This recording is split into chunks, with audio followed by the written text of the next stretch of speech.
நீங்கள் ஒன்றுக்கும் கவலைப்படாமல் எல்லாவற்றையும் குறித்து உங்கள் விண்ணப்பங்களை ஸ்தோத்திரத்தோடே கூடிய ஜபத்தினாலும் வேண்டுதலினாலும் தேவனுக்கு தெரியப்படுத்துங்கள்.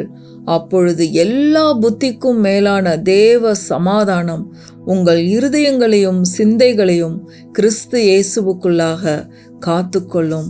பிலிப்பியர் 4:6-7.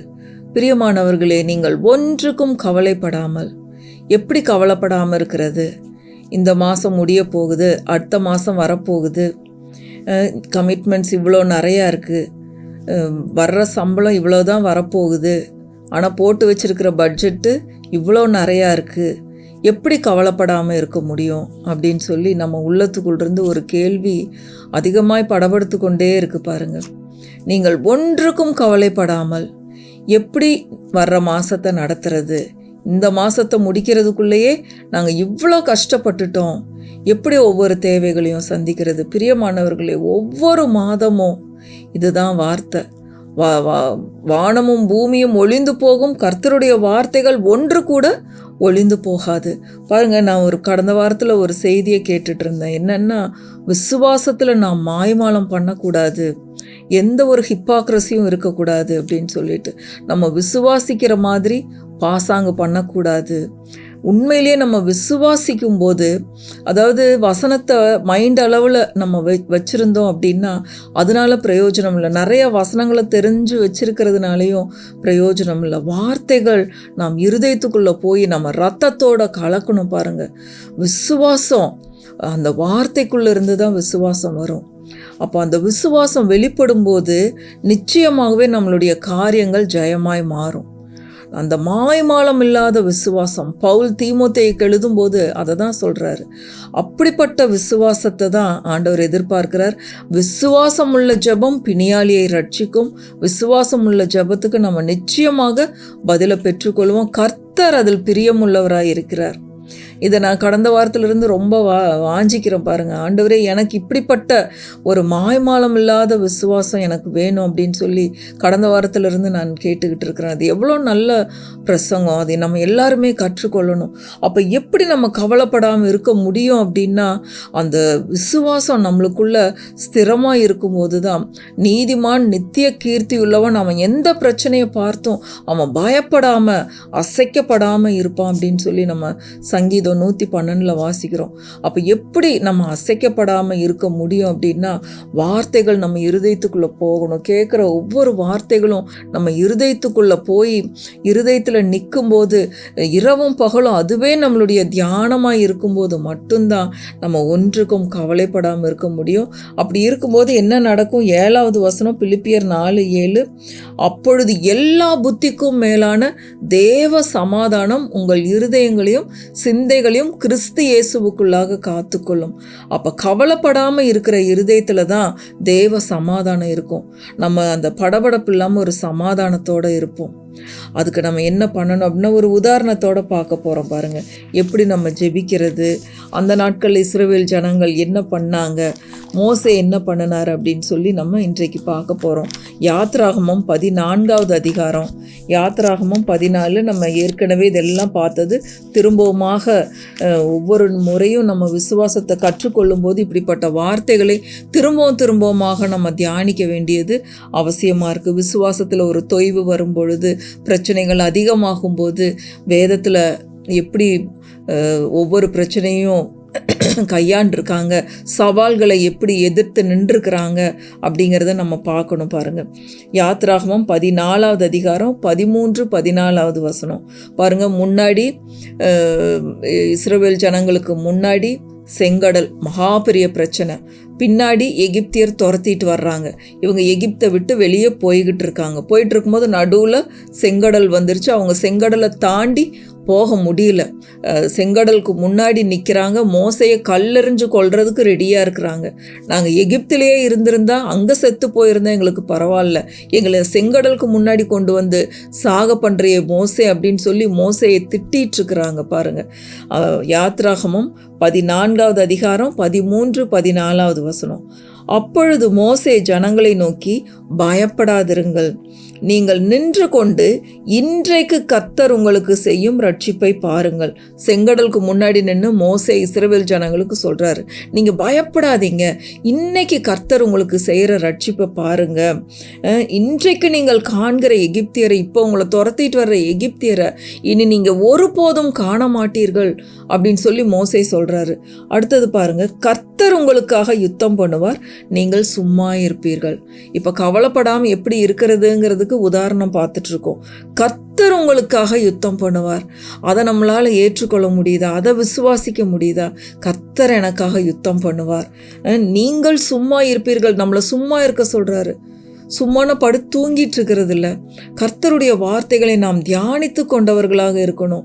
இரவும் பகலும் அவருடைய வேதத்தில் பிரியமாக இருந்து அவருடைய வேதத்தையே வார்த்தைகளை நாம் தியானம் பண்ணி அந்த விசுவாசத்தில் இருக்கும்போது நம்மளால் தைரியமாக எந்த வேலையும் நம்ம செய்ய முடியும். இதை குறித்த கவலை நம்ம மனசை ஆள முடியாது பாருங்க. ஏன்னா நம்ம இருதயம் கர்த்தரை நம்பி திடனாக இருக்கும். எப்படி கவலைப்படாமல் இருக்க முடியும்? நம்ம இருதயம் கர்த்தரை நம்பி அவருடைய வார்த்தையை நம்பி வாக்குத்தத்தம் பண்ணின தேவன் அவர் உண்மையுள்ளவர். இந்த மாதம் முழுவதையும் கடத்துவதற்கு, இந்த மாதம் முழுவதும் ஒவ்வொரு தேவைகளையும் சந்திப்பதற்கு அவர் எனக்கு போதுமானவராக இருக்கிறார் அப்படிங்கிற விசுவாசம் உள்ளுக்குள்ளே வரும்போது நம்மளை அறியாமல் சந்தோஷமாக இருப்போம். இன்றைக்கு இந்த ஒரு ஜெபத்தையும் செய்யுங்க. கர்த்தாவே, இந்த மாய்மாலம் இல்லாத ஒரு ஜெபம் எனக்கு வேணும் அப்படின்னு சொல்லி நம்ம கேட்கும்போது கர்த்தர் நிச்சயமாக அதை அருள் செய்கிற தேவனாக இருக்கிறார். அப்போதான் கர்த்தர் உங்களுக்காக யுத்தம் பண்ணுவார், நீங்கள் சும்மா இருப்பீர்கள். நம்ம கவலைப்படாமல் இருக்க முடியும் பாருங்க. அடுத்தது 15வது வசனம் பாருங்க. இந்த ஜனங்கள்லாம் மோசே கிட்ட இப்படி சண்டை போடும்போது மோசே பாருங்க கர்த்தரிடத்துல போறாரு. 15வது வசனம், அப்பொழுது கர்த்தர் மோசேயை நோக்கி, நீ என்னிடத்தில் முறையிடுகிறது என்ன? புறப்பட்டு போங்கள் என்று இஸ்ரவேல் புத்திரருக்கு சொல்லு. நீ எங்கிட்ட ஏன் முறையிடுற? நீ புறப்பட்டு போங்கன்னு சொல்லி இஸ்ரவேல் புத்திரருக்கு சொல்லு மோசே, எங்கிட்ட முறையிடாத அப்படின்னு சொல்லி சொல்றாரு. அப்படி சொன்ன உடனே இவருக்கு இஸ்ரவேல் ஜனங்கள்கிட்ட சொல்றாரு, நம்ம நடந்து போகலான்னு சொன்னால் முன்னாடி என்ன இருக்குது? செங்கடல் இருக்கு. அப்போ ஆண்டவர் ஒரு ஆலோசனையை கொடுக்குறாரு பாருங்க. அடுத்த 16வது வசனம், இதுதான் இன்றைக்கு சத்தியம், இதை தான் இன்றைக்கு நம்ம செய்யணும். நம்ம பிரச்சனைகளுக்கு முன்னாடி நின்று நம்ம செய்ய வேண்டியது என்னன்னா இதுதான் இன்றைக்கு நாம் கற்றுக்கொள்ள வேண்டிய சத்தியம். 16வது வசனம், யாத்ராகமம் 14:16, நீ உன் கோலை ஓங்கி உன் கையை சமுத்திரத்தின் மேல் நீட்டி சமுத்திரத்தை பிளந்துவிடு. அப்பொழுது இஸ்ரவேல் புத்திரர் சமுத்திரத்தின் நடுவாக வெட்டாந்தரையிலே நடந்து போவார்கள். உன் கையில் இருக்கிற கோலை நீட்டு, சமுத்திரத்துக்கு நேராக நீட்டு. நீ நீட்டும் போது என்ன ஆகும்? அந்த செங்கடலானது பிளக்கும். அப்போ இஸ்ரவேல் ஜனங்கள் எப்படி போவாங்க? நடுவில் வெட்டாந்தரை வழியாக, உலர்ந்த தரை வழியாக அவங்க நடந்து இந்த செங்கடலை கடந்து போவாங்க அப்படின்னு சொல்லி கர்த்தர் ஒரு ஆலோசனையை கொடுக்குறார். பிரியமானவர்களை, இன்றைக்கு நம்ம ஒவ்வொருத்தரும் செய்ய வேண்டிய காரியம் பாருங்கள். கர்த்தர் இடத்துல போய், ஐயோ ஆண்டவரே, எனக்கு இப்படி ஒரு தேவை இருக்குது, இப்படி ஒரு பிரச்சனை இருக்கே, இதை நான் எப்படி இது பண்ணுவேன், ஏன் எனக்கு இப்படி அனுமதிச்சீங்க, ஏன் எனக்கு திரும்பமா இந்த மாதிரி வந்துட்டுருக்குன்னு போய் நம்ம கர்த்தர் இடத்துல முறையிடுகிறவர்களாக இல்லாதபடி உங்களுடைய பிரச்சனைகளுக்கு நேராக, உங்களுக்கு முன்னாடி இருக்கிற உங்களுடைய ஃபேமிலி மேட்டர்ஸ்க்கு முன்னாடி நீங்கள் கரத்தை உயர்த்தி, இயேசுவின் நாமத்தில் சொல்கிறேன், பிரச்சனையே இயேசுவின் நாமத்தில் நீ பெயர்ந்து சமுத்திரத்தின் ஆழத்தில் தள்ளுண்டு போவாயாக என்று இயேசுவின் நாமத்தில் நான் உனக்கு கட்டளையிடுறேன். இயேசுவின் நாமத்தில் நீ போ. பிரச்சனைக்கும் எனக்கும் சம்மந்தம் கிடையாது. நீ எங்கள் வீட்டுக்குள்ளே வர முடியாது. இது ஒரு சின்ன வார்த்தை தானே. எத்தனையோ வார்த்தைகளை பேசுறதுக்கு இயேசுவின் நாமத்தில் இந்த பிரச்சனையை நீ ஓடிரு, அப்பாலே போ சாத்தானே, நீ வீட்டுக்குள்ளே வர முடியாது அப்படின்னு சொல்லி பிரச்சனைக்கு நேராக அவங்க கையை நீட்டுங்க.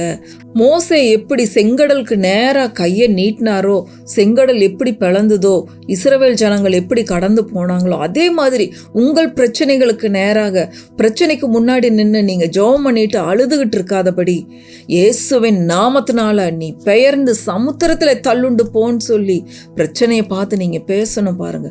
அது ஒன்றுமில்லாமல் போகும். பிரியமானவர்கள், நிச்சயமாக சொல்கிறேன், நம்ம விசுவாசத்தோடு அதை பேசும்போது நம்ம முன்னாடி கேட்ட மாதிரி அந்த மாய்மாலம் இல்லாத விசுவாசம், உறுதியாக இருக்கிற இருதயம் கர்த்தருடைய வார்த்தையின் பேரில் இருக்கிற நம்பிக்கை, அப்படிப்பட்ட விசுவாசத்தோட பேசும்போது நிச்சயமாய் அந்த பிரச்சனை ஒன்றுமில்லாமல் போகும். பாருங்க, கர்த்தர் எப்படி நம்மளை ஆக்கியிருக்கிறாரு அப்படின்னா பாருங்க, செங்கடலுக்கு முன்னாடி மோசே அப்படி கோலை நீட்டும் போது செங்கடல் பிளந்துச்சு. இஸ்ரவேல் ஜனங்கள் எல்லாம் உலர்ந்த தரை வழியாய் கடந்து போனாங்க.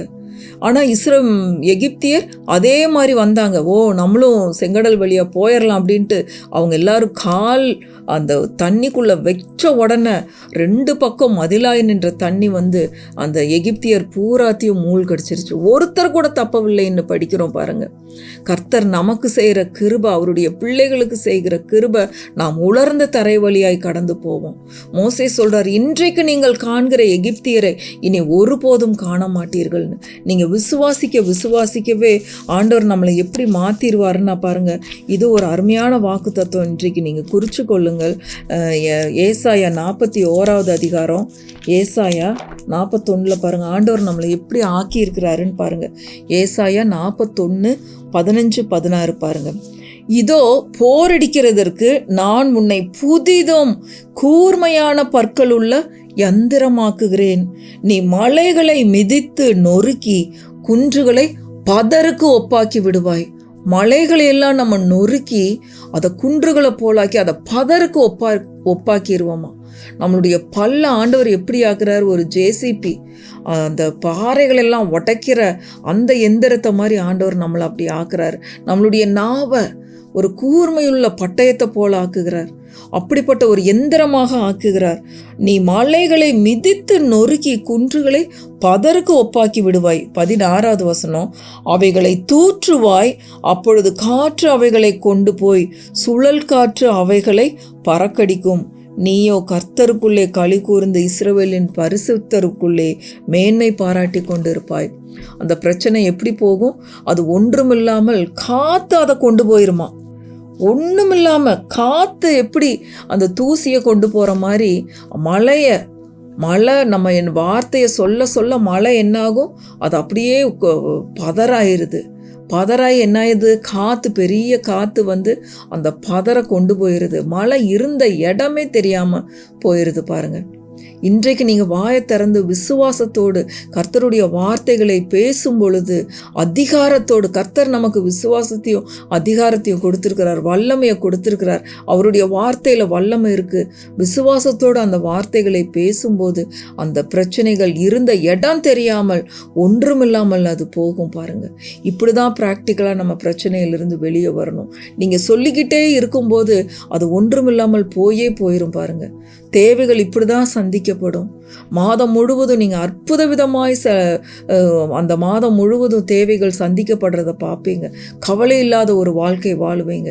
நீங்கள் ஒன்றுக்கும் கவலைப்படாமல் எல்லாவற்றையும் குறித்து உங்களுடைய விண்ணப்பங்களை ஸ்தோத்திரத்தோடு கூடிய ஜெபத்தினாலும் வேண்டுதலினாலும் தேவனுக்கு தெரியப்படுத்துங்கள். கர்த்தாவே, இப்படிப்பட்ட ஒரு தேவை இருக்குது, இப்படிப்பட்ட ஒரு பிரச்சனை இருக்குது, இந்த பிரச்சனையில் நீர் எனக்கு துணைன்னு இருக்கிறீர், என் கூட இருக்கிறீர், நான் உன் கூட இருப்பேன், நான் உன்னை விட்டு விலகுவதும் இல்லை, உன்னை கைவிடுவதும் இல்லைன்னு சொல்லியிருக்கிறீங்க, நான் உன்னோட வலது பக்கத்தில் இருந்து உன் கரத்தை பிடித்து தாங்குவேன்னு சொல்லியிருக்கீங்க, உன்னை என் உள்ளங்கைகளில் வரைந்து வைத்திருக்கிறேன்னு சொல்லியிருக்கிறீங்க, நீங்கள் கூட இருக்கிறீங்க ஆண்டவரே அப்படின்னு சொல்லி நீங்கள் வார்த்தைகளை சொல்ல சொல்ல சொல்ல சொல்ல உங்களுக்குள்ளிருந்து வல்லமை புறப்பட்டு கர்த்தருடைய வார்த்தைகளானது அந்த பிரச்சனைகளை ஒன்றுமில்லாமல் அது காற்று பறக்கடிக்கிற மாதிரி பிரச்சனைகளை கொண்டு போயிடும்.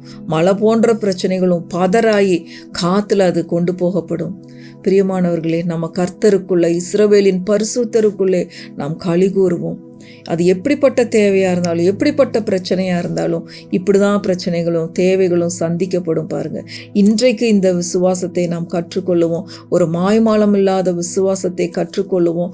உண்மையிலேயே வசனத்தை விசுவாசிப்போம், விசுவாசத்தோடு அறிக்கை பண்ணுவோம்.